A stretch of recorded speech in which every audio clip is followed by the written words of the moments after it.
Evangelho de Lucas, capítulo 17. Nós vamos ler os versículos 7 até o versículo 10. Lucas 17, 7 ao 10.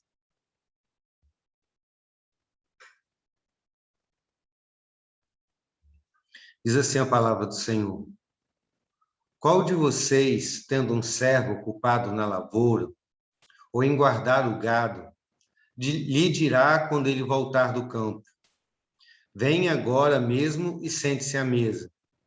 Não é verdade que, ao contrário, lhe dirá: Prepare o meu jantar, apronta-se e sirva-me, enquanto eu como e bebo. Depois você pode comer e beber? Será que ele terá de agradecer ao servo por ter feito o que lhe havia ordenado? Assim também vocês, depois de terem feito tudo o que lhes foi ordenado, digam: somos servos inúteis, porque fizemos apenas o que devíamos fazer. Amém. Vamos orar? Santo, eterno, Deus Todo-Poderoso, Senhor dos céus e da terra, nossa rocha, nosso Redentor, Deus a quem servimos, em quem confiamos. Nessa noite, nos debruçamos novamente na Tua Palavra para estudarmos, compreendermos, aprendermos, sermos transformados por ela. Pedimos que o Senhor nos ensine, que o Senhor nos instrua, que o Senhor nos transforme, que o Senhor torne claras as Tuas verdades a nós, de maneira que essas verdades se tornem parte de nossas vidas. Em nome de Jesus Cristo é que nós oramos. Amém. Amém. Bom, como nós já vimos, esta parábola nos ensina que nós somos servos de Deus, que todo cristão é um servo de Deus. E nós vimos na semana passada que isso é um ponto pacífico do cristianismo. Toda religião que se define como igreja cristã defende essa verdade, de que nós somos, de fato, servos de Deus. E, embora na prática isso não seja tão pacífico assim, porque nós temos dificuldade de lidar com o senhorio de Deus na nossa vida. Nós temos... nós falamos, mas quando diz respeito à nossa vida prática, isso não é tão comum assim nas nossas vidas, e até mesmo o nosso entendimento dessa verdade não é tão clara assim, ou tão profunda assim, como as Escrituras nos ensinam. Então, a grande pergunta é: será que nós sabemos de fato o que significa ser servo de Deus? O que significa isso? O que isso implica para a nossa vida? Qual é o significado prático dessa verdade para nossas vidas? E nós temos meditado nisso desde semana passada, sobre o que significa de fato sermos servo de Deus. E na semana passada nós vimos que ser servo de Deus é muito mais do que servir a Deus. E não é uma opção que nós fazemos, uma opção de fazer as coisas de Deus ou de fazer as coisas para Deus. Isso qualquer um pode fazer. Nós vimos na semana passada que ser servo de Deus significa pertencer a Deus. Este é o significado real dessa verdade das Escrituras. Significa não sermos mais nós mesmos. Temos uma nova identidade como servos de Deus, ser identificados como servos de Deus, não existir mais para nós mesmos, não sermos nós mesmos o objetivo último das nossas vidas, não sermos nós mesmos, a busca pela nossa satisfação, o objetivo último da nossa vida, a busca última da nossa vida, significa vivermos apenas para a glória de Deus. E nós vimos que isso é um milagre. Isso é um milagre da conversão. Então, quando a gente entende o que é ser servo de Deus, fica mais fácil nós respondermos a segunda pergunta das 3 que fizemos na semana passada. Então, na semana passada foi o que é ser servo de Deus? E nós vimos que ser servo de Deus significa, acima de tudo, pertencer a Ele. A ideia do escravo, que tem toda a sua vida tomada pela vida do seu Senhor. Aí a segunda pergunta é: por que somos servos de Deus? Essa é a segundo assunto para a gente refletir e entender essa questão do serviço a Deus, de ser servo de Deus. Por que nós somos servos de Deus? Será que nós somos servos de Deus porque isso é um mandamento? Será que é isso apenas? Será que nós somos servos de Deus porque é dever do homem fazer alguma coisa para Deus? Será que nós somos servos de Deus porque essa é a decisão correta que nós devemos tomar? Né? E, na verdade, nenhuma dessas respostas dizem corretamente sobre o que ou por que nós somos servos de Deus. A resposta correta para essa pergunta é a seguinte: nós somos servos de Deus porque nós somos salvos. Se alguém te perguntar, mas por que você é servo de Deus? E a resposta é: eu sou servo de Deus porque eu sou salvo. Essa é a resposta correta. Mas também não explica muito, né? Então, o que significa? Está dizendo que é uma obrigação cristã apenas? Ou que nós devemos fazer, servir a Deus em troca ou por gratidão à salvação? É muito mais do que isso. Então, eu queria que os irmãos me explicassem o que significa isso. Por que nós devemos dizer que nós somos servos de Deus porque nós fomos salvos? O que isso de fato significa? Alguém pode explicar com as suas palavras ou o que você entende disso?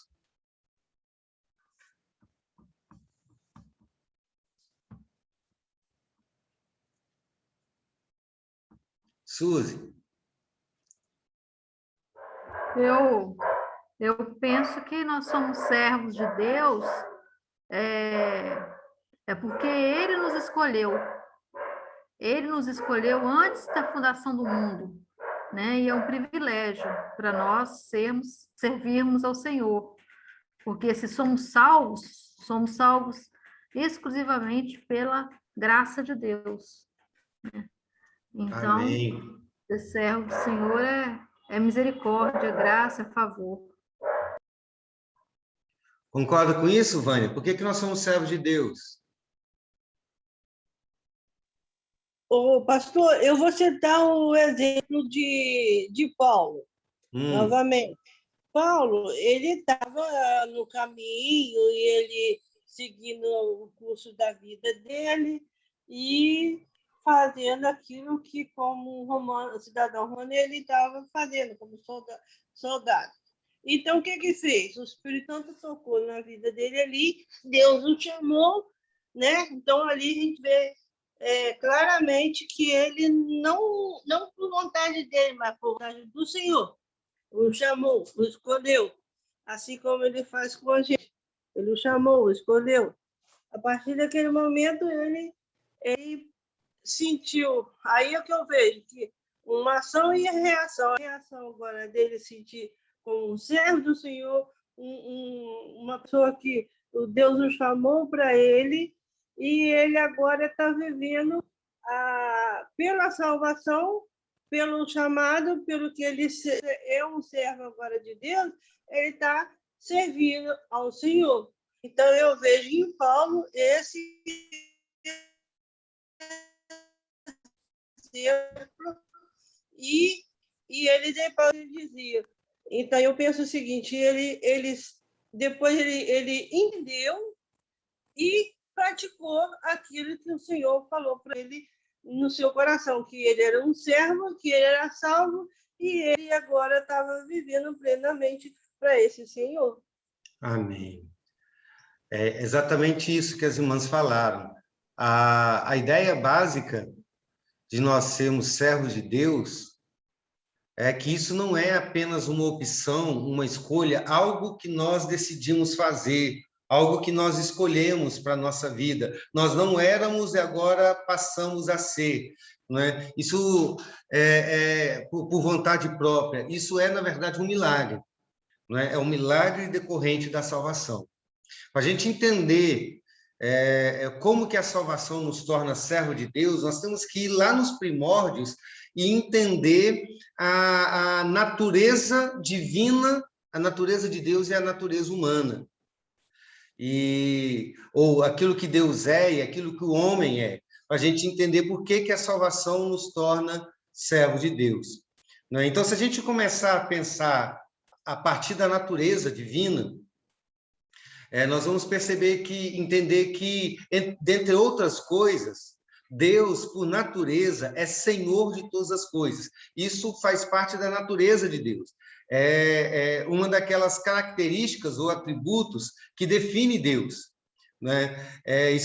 O fato de chamarmos Deus de Senhor de todas as coisas, não quer dizer apenas que Deus deva ser o Senhor das nossas vidas. Significa que Deus é, por natureza, Senhor. Porque Deus é o único ser autoexistente e todo-poderoso. Somente Ele foi, é e será para sempre. Somente Ele existe por si só, né? E somente Ele tem todo o poder. E a Bíblia diz que esse ser que sempre existiu, porque ele é a essência de toda a existência, ele decidiu criar todas as coisas. Por isso, todas as coisas existem nele. Todas as coisas só existem por causa de Deus, e, portanto, todas as coisas são dele, pertencem a ele, porque foi ele quem criou. Todas as coisas estão debaixo da sua vontade, da sua autoridade, da sua soberania, por essência. Porque Deus fez todas as coisas. Então, Deus, por natureza, é criador. E todos nós, por natureza, somos criaturas. Porque, ao contrário de Deus, que era, e é e sempre será, nós não éramos. Nós não existíamos. Não existia nada da raça humana no passado. Nenhuma história, nenhuma respiração, nenhum pensamento, nenhum sentimento, nenhuma existência. Nada no passado da nossa existência de fato existia. Mas então Deus pegou do pó da terra que ele mesmo criou, e fez um boneco, e soprou vida nesse boneco. E somente a partir daí nós passamos a existir, a pensar, a escolher e a viver. Então, por natureza, a vida, a existência humana só acontece, só existe por causa do Senhor. Então, Deus do nada nos fez, e essa criaturinha frágil que Deus nos fez não foi deixado à mercê da nossa insignificância. Deus não nos fez tão frágeis assim e deixou à mercê da nossa insignificância. Deus não nos fez e nos deixou abandonados para viver por conta própria, sozinho, para nós mesmos. Deus nos fez e nos fez para relacionar com Ele, para viver por Ele, para viver com Ele, para viver para Ele. E assim, este é o significado da natureza humana. Fomos criados para a existência em Deus. Então, dessa forma, por natureza, Deus é o Criador, o dono, o Senhor, o soberano, porque Ele é. E o homem, por natureza, é a criatura, é a propriedade, é o servo. Porque isso é o que o homem é. Essa é a nossa condição de ser humano. Essa é a nossa qualidade, é a nossa natureza intrínseca, é a nossa essência daquilo que nós somos. A resposta para a pergunta, o que é o homem? Entre outras coisas, o ser humano é uma criação de Deus e, portanto, o ser humano pertence ao Senhor. Isto é uma verdade independente se o homem aceita ou não, se o homem reconhece isso ou não. Se o homem toma a decisão de servir a Deus ou não. Independente se o homem se reconhece como servo de Deus ou ele nega o senhorio de Deus na sua vida, independente disso, Deus continua sendo Deus, porque isso ele é, e o homem continua sendo servo do homem, porque isso é que o homem é, por natureza. Mas a Bíblia fala que o homem escolheu não servir a Deus. Escolheu ser o seu próprio Deus. Escolheu o pecado, negou a sua natureza, negou a natureza de Deus. E nós conhecemos essa história desde lá da queda de Adão. E nós continuamos negando a nossa natureza e a natureza de Deus, renegando a Deus como Senhor da nossa vida. Nós vivemos assim por muito tempo, até que Jesus entra na nossa vida e nos liberta da nossa rebelião. E nos dá uma nova natureza, uma natureza liberta da escravidão do pecado, uma nova natureza, uma natureza transformada, uma natureza capacitada por Deus a reconhecer o Senhor, reconhecer a Deus como Senhor, uma natureza capacitada por Ele para se entregar a Ele como escravo, uma natureza com capacidade de servir a Deus. E assim o Senhor Jesus nos traz de volta para sermos novamente, na prática, aquilo que nós somos por natureza, que é servos do Senhor. É por isso que a conversão nos torna servos de Deus. Porque a conversão traz o homem para o propósito original da sua criação. A conversão desconstrói aquilo que o pecado construiu em nós, ou ela constrói aquilo que o pecado destruiu em nós, que é a qualidade intrínseca do ser humano, que é ser servo de Deus e viver somente para Ele, e considerá-lo o Senhor da sua vida, e obedecê-lo com toda a sua vida. A conversão, ela nos tira do pecado, nos tira dessa deformidade, que é a rebelião ao senhorio de Deus, e nos traz para o centro da vontade do Senhor. Então, quando nós dizemos que nós somos servos de Deus, ou por que nós somos servos de Deus, e respondemos então que nós somos servos de Deus porque fomos salvos, a ideia não é que porque fomos salvos nós devemos servir a Deus, não, porque somos salvos, fomos transformados para sermos, na verdade, sermos de novo aquilo que nunca deveríamos ter deixado de ser, servo de Deus. Seria a mesma coisa que uma cadeira que por um tempo se estraga. E essa cadeira, então, ela foi criada para servir como assento, mas ela se estragou, ela perdeu o seu assento. Então, ela perdeu o seu sentido. Ela se olhava para ela e dizia, é uma cadeira, mas na prática ela não funcionava como cadeira. Alguém podia olhar, não, ela tem formato de cadeira, ela tem pés de cadeira, mas ela de fato não servia como cadeira, porque estava quebrada, ela não tinha utilidade. Mas chega então um artista e conserta essa cadeira e restaura a utilidade dessa cadeira, e agora você pode dizer, de fato, agora ela é uma cadeira, porque ela funciona para aquilo que ela foi criada. É exatamente assim que acontece na nossa conversão. É exatamente assim que Deus faz quando nos salva. Por que nos tornamos servos de Deus? Porque nós estávamos quebrados. Nós estávamos sem propósito. O pecado nos destituiu até mesmo da nossa humanidade. e nos tornou algo abaixo daquilo que éramos quando fomos criados.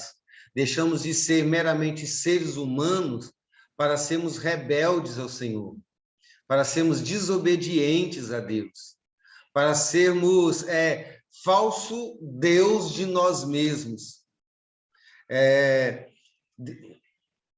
O diabo e o pecado nos desfigurou de um coração que ansiava por Deus para um coração que ansiava a si mesmo.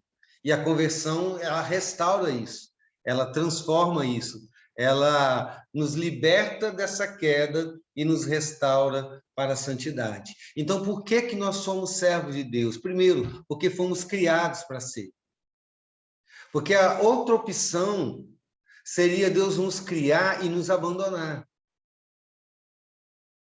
Porque só teria essas duas opções em Deus nos criando. Ou ele nos cria para ele mesmo, para que nós pudéssemos viver para a glória dele, ou ele nos criaria e nos abandonaria. Porque Deus não nos criaria para sermos iguais a ele. Deus não criou outros deuses, porque só ele é Deus. É impossível para Deus criar outro Deus, porque a característica de Deus é que ele é eterno. Deus não cria outro Deus. Deus criou seres humanos. E ao invés de nos abandonar à insignificância da nossa existência, Deus nos criou para ele. E ele nos trouxe, nos criou para a glória dele, para o relacionamento com ele. Então, por que nós somos servos de Deus? Somos servos porque Deus nos criou assim. E, em segundo lugar, nós somos servos de Deus, porque, ainda que caídos, Jesus Cristo nos salvou e nos restaurou para ele. De certa forma, de forma, então, que em Cristo Jesus nós voltamos a ser aquilo que nunca deveríamos ter deixado de ser, servos de Deus. Ok até aqui, irmãos? E aí a gente cai, então, para a última pergunta desses momentos de reflexão sobre ser servo de Deus, e aí depois a gente vai continuar com a parábola. E a terceira pergunta, ela também é simples de responder. E ela é: o que se requer de nós como servos de Deus? Ou o que se espera que um servo de Deus faça? O que se espera de um servo de Deus? Nós sabemos que ser servo de Deus é ser propriedade dele. E que nós somos servos de Deus porque fomos salvos da nossa própria escravidão do pecado para servirmos ao Senhor. Então, a terceira pergunta para nossa reflexão é: o que se requer de nós como servos de Deus? O que se espera de nós como servos de Deus? Obediência. Pode falar, Vânia. Obediência. Obediência. O que mais? Pastor, eu gosto muito da palavra prontidão. Estar de prontidão, pronto a servir. À disposição. Está à disposição. Obediência, está à disposição, prontidão para servir. Essa é uma linguagem bem de quartel, não é, Gustavo? Não é uma coisa... Está de prontidão. Como eles dizem para a gente, né? Nós somos policiais 24 horas. E mesmo de folga, se virmos alguma coisa errada, temos o dever de agir. E então, nós não somos crentes apenas nos momentos de culto. Somos crentes 24 horas por dia, né? 7 dias por semana. Servos, temos que ser 24 horas por dia, 7 dias por semana, todos os dias do ano, todas as horas, todos os segundos. Constantemente pronto para a obediência. Deus se apareceu. Sim. Pastor, sim, posso acrescentar também Sim, nessa obediência, não por uma questão de obrigação de ser obediente, mas assim, em amor, assim, conjugada com amor. Imposta, eu tenho que carregar essa obediência. Não, servir o Senhor com toda alegria. Perfeito. Quem mais? É negar a si mesmo, né? É Negar a morrer si a mesmo. né? É. Correto. Alguém mais quer falar, Valnei? Você está quieto, Diaco?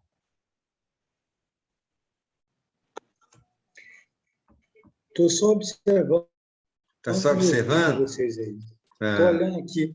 O que eu ia falar, já falaram aí. A minha esposa já falou aí. Então tá bom. Muito bom.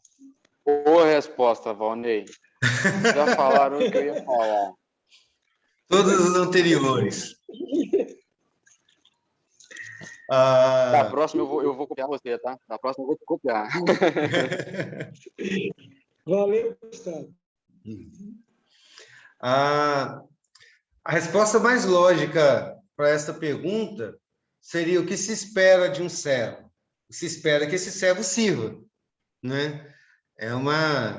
Seria a resposta mais lógica para essa pergunta, né? Que o servo obedeça, que o servo faça as coisas para Deus, não é exatamente como o servo da parábola, que acordou cedo, foi cuidar das coisas lá na lavoura, e depois chegou em casa e preparou a comida, serviu ao patrão, né? Ele esteve o tempo todo cuidando e servindo o seu senhor, né? Então, a resposta mais pronta e mais lógica para essa pergunta seria isso mesmo, como os irmãos falaram. O que se espera de um servo de Deus? Que ele sirva a Deus, que ele obedeça a Deus, que ele esteja de prontidão.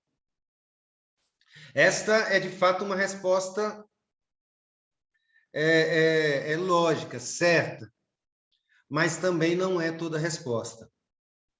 Porque fazer as coisas para Deus, e a Vânia até falou a respeito disso, pode ser algo mecânico e impessoal. E isso não é o que se espera de um servo de Deus. Porque, novamente, qualquer um pode fazer isso, né? Então, de uma maneira mais profunda, o que se espera de um servo de Deus é que ele tenha devoção pelo seu Senhor. Esta é a resposta mais correta, mais profunda, mais bíblica que você pode encontrar para essa reflexão. O que se espera, o que se requer de um servo de Deus? Se requer desse servo que ele tenha devoção pelo seu Senhor. É muito mais do que um serviço, é muito mais do que uma obediência, é uma devoção por ele. Que ele o sirva porque Deus é Deus. Que ele seja apegado a Deus fervorosamente. Tem uma ideia de adoração. Ele serve porque ama intensamente ao seu Deus como Salvador e Senhor da sua vida. Biblicamente, servir a Deus está ligado a culto, a adoração, a liturgia. É interessante que, se você olhar na Bíblia, todas as palavras no grego e no hebraico para adoração, liturgia, louvor, culto, todas essas palavras significam também serviço. E se você voltar ainda a sua cabeça também lá para o templo do templo ou do tabernáculo, você vai lembrar que o centro do culto no Antigo Testamento era a Arca da Aliança, que era também o trono de Deus. Então, o lugar do trono era o lugar da adoração, o lugar do altar, do governo, da autoridade divina, também era o lugar do culto. O servo de Deus adorava a Deus servindo ao Senhor. Então, esse é o sentido principal bíblico de servir a Deus. É ser... Alô? Alô? Voltei. Sumiu tu? Alô? Alô, voltou. Caiu completamente a minha internet aqui. Caiu completamente a minha internet aqui. Agora voltou. Deixa eu voltar aqui um pouquinho, que eu não sei aonde eu parei, mas eu estava dizendo para os irmãos que a ideia de obediência a Deus, de fazer as coisas para Deus, é uma resposta correta para a pergunta o que se espera de um servo de Deus, porque é isso que de fato se espera de um servo de Deus. Porém, a resposta bíblica para essa pergunta, ela é muito mais profunda do que essa, porque biblicamente servir a Deus significa ser devoto a Ele. Biblicamente, a ideia do serviço está ligado a culto, a adoração, a liturgia. No Antigo Testamento, tanto no Antigo Testamento como no Novo Testamento, todas as palavras que nós podemos traduzir por culto, né, também pode ser traduzido por serviço. E tanto no templo como no tabernáculo do Antigo Testamento, o centro do culto era a Arca da Aliança, que era também considerado na Bíblia o trono de Deus. Então, o lugar do trono é o lugar da adoração. Se você olhar no Apocalipse, você vai ver a imagem do trono de Deus, e Deus assentado no trono, e os anjos adoravam ao Senhor ao redor do trono, e os 24 anciãos também adoravam ao redor do trono, e toda a multidão também adorava ao redor do trono. Então, biblicamente, você adora a Deus servindo a Ele, e todo serviço a Deus é a sua adoração.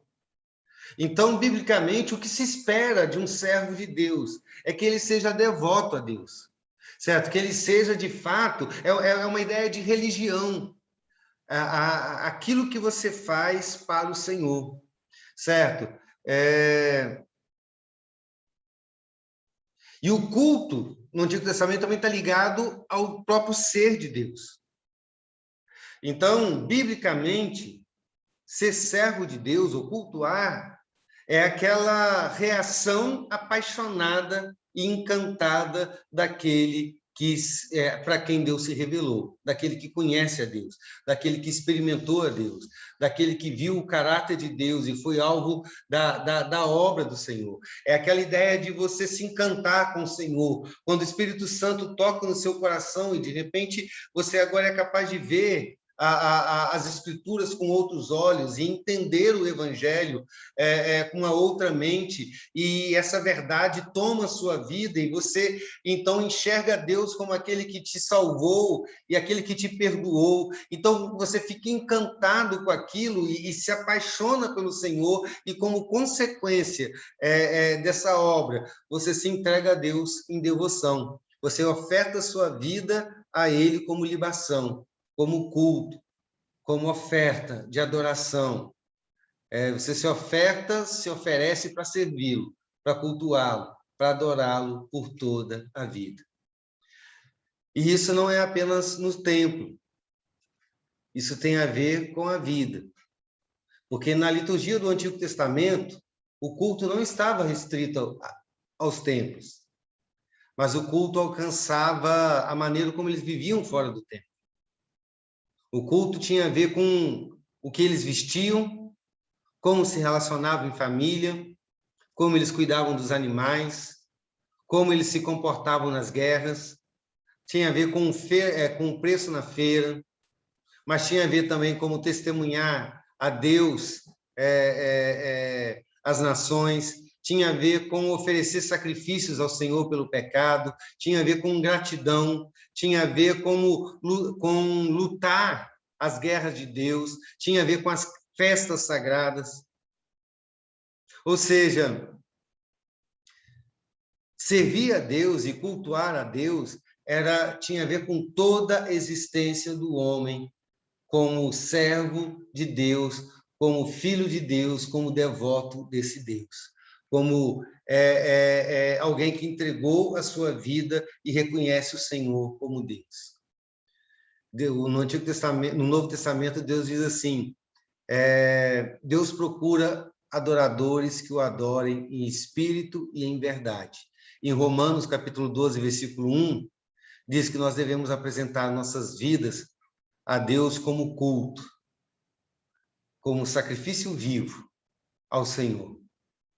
Então, queridos, este é o sentido bíblico de servir a Deus, é ser devoto a Ele, é cultuar a Ele. O que se espera, então, de um servo de Deus? Pode falar, Valnei.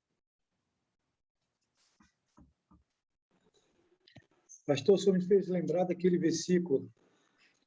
Estava aqui meditando na mensagem, ouvindo o senhor, e me veio à mente aquela palavra que, quando diz o versículo, a palavra de Deus, que diz assim: sobre tudo que se deve guardar, guarda o teu coração, porque dele procede a saída da vida, né? Então, quando a gente fala, quando o senhor está falando de guardar, é obedecer a Deus, guardar o mandamento do Senhor, né? Ter uma vida inteiramente devotada a Deus, né? Quando você se entrega de coração verdadeiramente, aí é outra coisa, é outro mundo para você, né? Deus completa as nossas vidas, né? A gente entende verdadeiramente que o Senhor, a gente vai ver que Deus é tudo nas nossas vidas. Às vezes a gente não dá esse valor, né? Muitas vezes Deus é Deus, mas às vezes a gente quer estar no lugar dele, tomar o lugar dele, né? Quer ser a gente dono da nossa vida, né? O maior erro que a gente comete. Então, estou falando, eu me lembrei, né, desse versículo que é muito forte e às vezes a gente não lembra, né? E se eu falando isso, veio tocar no meu coração aqui, a minha gente falou assim: guardar o nosso coração para o Senhor, né? Deus é o nosso Pai. Amém. Agora falei. Diácono bom, senhor. Mas é exatamente isso, Valnei. Tem a ver com essa paixão do coração. Porque obedecer a Deus, qualquer pessoa pode tentar obedecer, por exemplo, para tentar conseguir a salvação, algum favor de Deus. Não é essa a ideia bíblica. A ideia bíblica é que você serve a Deus como culto. A ideia bíblica é que toda a vida do servo seja uma liturgia. Essa é a ideia bíblica. Certo? O que se espera de um servo de Deus? Que a vida dele seja uma liturgia. Que tudo que ele faça seja um culto. De maneira prática, então, é que, por devoção, ele obedeça a Deus em tudo. Não porque ele deve obedecer ou porque é uma obrigação, mas porque é a palavra do meu Deus. Eu o adoro, eu o sirvo. Ele me salvou, ele é o meu Senhor. Então, por paixão devota, eu obedeço ele em tudo. Eu me ocupo das coisas de Deus. Sabe? O que se espera de um servo de Deus é que Deus seja toda a agenda dele. O que se espera de um servo de Deus é que ele viva em atitude de submissão a Deus. Que tudo que ele faça para o Senhor. Que a sua vida seja um louvor, que tudo que ele faça seja por gratidão, por paixão, por vontade. O que se espera de um servo de Deus é que ele vive em oração, que ele se coloque diante de Deus como frágil e dependente, um servo que anseia pelo seu Senhor. O que se espera de um servo de Deus é que ele trabalhe na obra de Deus, que ele olhe para os campos que branquejam, que ele discipule os neófitos, que ele cuide dos pobres, que ele ore pelos enfermos, que ele faça toda a vontade do Senhor, porque a vontade de Deus é a sua própria vida. Então, essa é a ideia. Não é meramente uma obediência, é uma devoção, é uma entrega. Eu gosto da palavra libação. Não sei se os irmãos se lembram de um momento em que Davi estava na caverna de Adulão, e fugitivo de Salomão, e num determinado momento ele anseia pelas águas que ficavam, as águas da fonte que ficavam ali em Belém. Belém é a cidade dele. E então, alguns dos valentes de Davi, eles irrompem pelo acampamento inimigo, porque o exército estava todo ali acampado ao redor do poço. Mas os valentes de Davi arriscam a própria vida para pegar essa água. E olha que coisa interessante, Davi não ordenou isso. Não houve uma ordem do rei, porque seria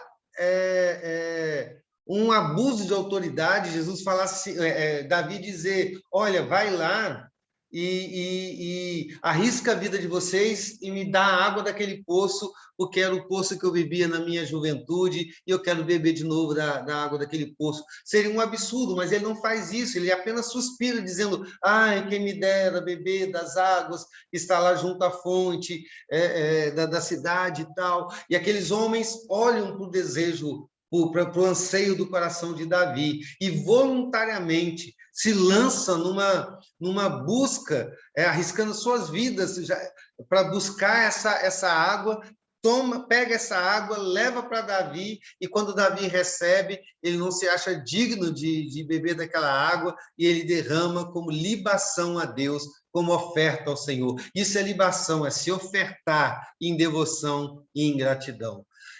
Gustavo?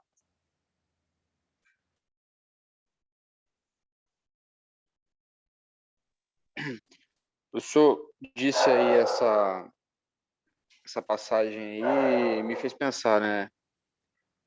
A gente está falando sobre a parábola do servo inútil porque ele fez aquilo que ele tinha que fazer, e era o que era esperado do servo. E nós, enquanto servos de Deus, aí eu fico pensando, né? O servo, para que ele não seja inútil, ele também tem que ser, não só esperar que o seu senhor mande ele fazer aquilo que ele já tinha que fazer, mas se ele, como ele sabe o que precisa ser feito, que ele seja proativo e tome a iniciativa de ir lá fazer o serviço, né? Nesse caso aí, os valentes de Davi viram que ele ansiava pela água e não esperaram a ordem, eles foram proativos e foram receberam a missão antes de ser mandados, né? Foram cumprir a missão antes de ser mandados. Perfeito, Gustavo. Aí você chegou, já está entendendo onde a gente quer chegar para entender essa parábola. Por que Jesus diz, aquele servo que fez tudo que devia fazer é um servo inútil, mas ele fez tudo, como ele pode ser inútil? Né? A ideia de servir a Deus é muito mais do que você cumprir a sua rotina de obrigação. Eu vou à igreja, eu sou pastor, eu preparo estudo bíblico, é minha obrigação fazer isso, eu prego domingo à noite, é minha obrigação fazer isso, ou como um marido cristão, é minha obrigação cuidar da minha esposa assim, ou educar o meu filho dessa maneira. É muito mais do que uma obrigação, tem a ver com a sua devoção, com a sua paixão, com o seu amor, né? Você é servo, você se entregou totalmente a Deus, porque Ele te salvou, e você reconheceu que Deus, por natureza, é o seu Senhor.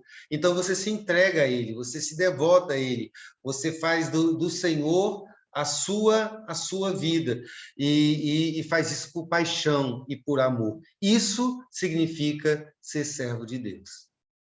Então, com essa ideia em mente, a gente pode, no próximo estudo, caminhar mais um pouquinho nessa parábola, já que a gente entendeu, de fato, o que a Bíblia fala a respeito de servir a Deus, né? E aí, semana que vem, a gente continua nesse assunto.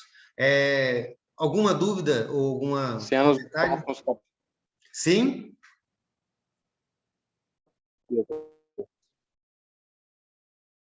Não estou te escutando. Ele falou cenas dos próximos capítulos. Cenas dos próximos capítulos. É isso aí, né? Então, só para recapitular, o que a parábola está falando deixa eu ver o que eu escrevi aqui. Isso. A parábola está falando de alguém que é escravo de Deus, e não apenas um empregado.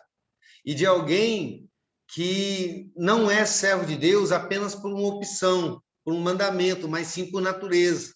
Porque ele sabe quem Deus é, porque ele sabe quem ele é. E por ser escravo, ele transforma toda a sua vida numa liturgia de adoração e de gratidão. Então, sabendo disso, como diz o Gustavo, cenas do próximo capítulo. Amém?